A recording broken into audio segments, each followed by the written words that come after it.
On the Ukrainian front, the fate of Russia will be decided, the future of the entire world, and the future of the Palestinian people. That's what Vladimir Putin said.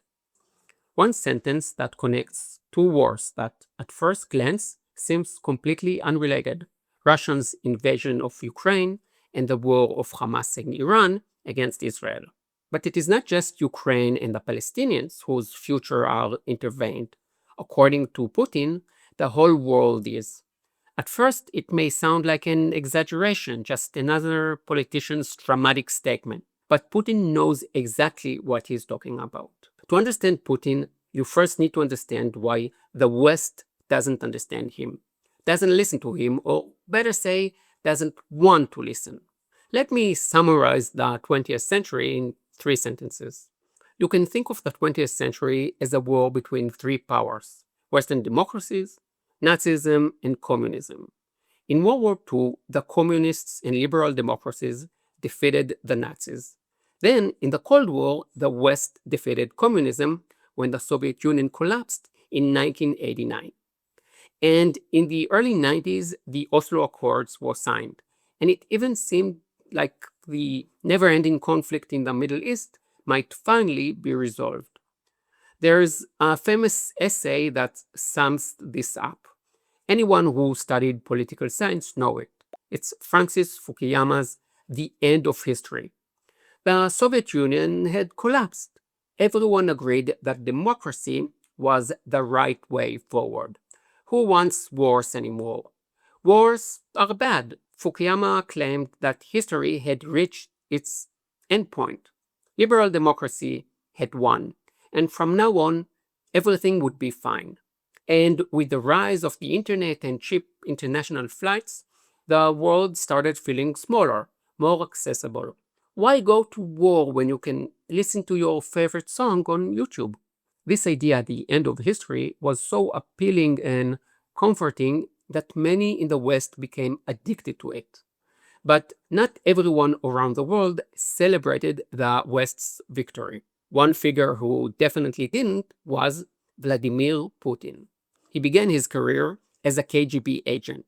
He served the communist regime. He grew up on anti-Western ideology.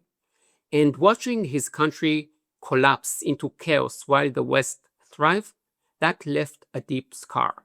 Even worse, former Eastern Bloc countries like East Germany, Poland, the Baltic states, and Ukraine were moving closer to the West. The hated West was closing in. It wasn't just distant, chubby Americans with cheap Hollywood films anymore. The West was now on Russia's doorstep. The West was speaking Russian in Ukraine. And to Putin, that was a threat, a modern-day Napoleonic invasion, a danger to Moscow, a danger to Russian identity. Another group that didn't embrace Western values is the Islamic world. This is something many in the West find hard to grasp, because Western societies are mostly secular. Religion is seen as something personal. I'm Jewish, I go to synagogue. My neighbor is Christian, he goes to church. Another neighbor is Muslim, he goes to the mosque. And 10 other neighbors don't go anywhere. Let me give you an example to make this point clearer. The most religious Western country is arguably the United States. Tens of millions of devout Christians live there, divided into many denominations. You know what else is abundant in the US? Guns. Tens of millions of Christians own tens of millions of guns. And how many Christians shoot other Christians? Almost none. How many Christians threaten Jews with death unless they convert? 0. In Europe, there are millions of Protestants and Catholics. 400 years ago, they were busy killing each other. Today, it just doesn't happen. Heard of an Italian Catholic blowing up a Protestant church in Germany? Leave a comment below if you did. What I'm describing sounds totally disconnected from today's reality. And that's exactly the point. The West has moved on. But there are 2 things that are hard for Westerners to understand. First, the desire of hundreds of millions of Muslims to impose Islam on the entire world, even through violence if necessary. And second, a fundamental clash of values. Here is another example. Millions of American Christians believe homosexuality is a sin, but how many think it should be criminalized? Very few. In contrast, in the Muslim world, the overwhelming majority support making homosexuality illegal. Even in Europe, in the most liberal cities, over 50% of Muslims believe homosexuality should be outlawed. That's just one example. There are more. Freedom of religion. In the US, I can stand in the town square and yell that I hate Jesus. In a Muslim society, not so much. Women's rights democracy, nearly absent in most Muslim countries. I won't go too deep into it, but the basic values of the West simply don't exist in many Muslim societies. Not only that, they are often hated, rejected as fundamentally un-Islamic. The Americans got a wake-up call on 9/11, but many misunderstood it. 9/11 wasn't just a terror attack by a group of madmen. It was a declaration of war on Western values, on the freedoms the West cherish, the freedom to be gay, to criticize the regime, to choose your religion. That's what Putin was talking about. This is a coalition of anti-Western forces working to undermine the global order. That's why he places Ukraine and Israel on the front line of the battle for the future of the world. When Putin invaded Ukraine in February 22, many dismissed it as just another territorial dispute in Eastern Europe, and many look at the Middle East conflict as just a land dispute too. It is easier that way, easier to pretend it doesn't concern you, easier not to listen to the other side. Putin himself made it clear, this is not just about Ukraine. It's a war about identity, about culture, about who controls the world.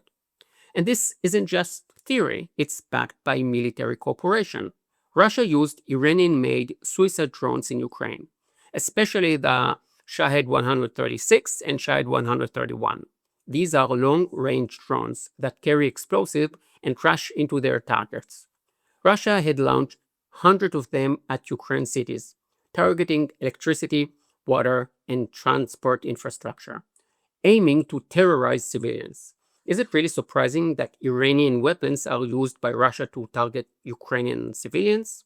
Russia also sends captured Western weapons from Ukraine to Iran for reverse engineering, so Iran can copy and improve them. And in Syria, which now feels like a distant conflict, Iran and Russia worked together for years to keep Assad in power.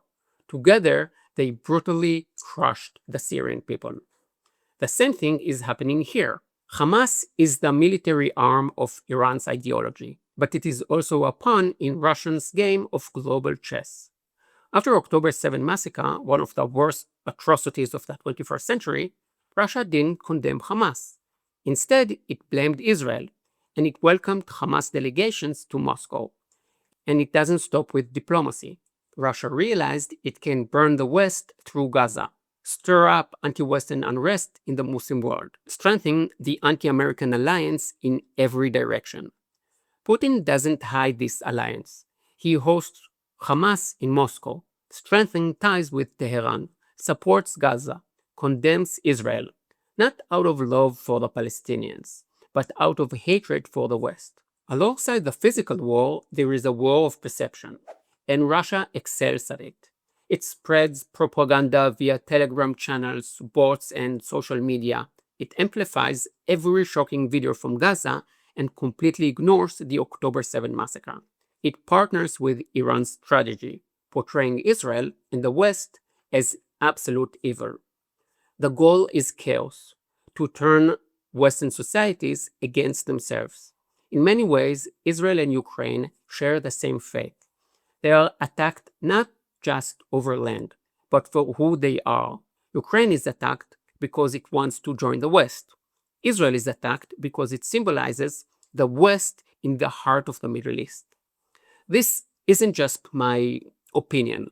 That is what Putin himself is saying. I'm just explaining it. I'm doing something many in the West refuse to do.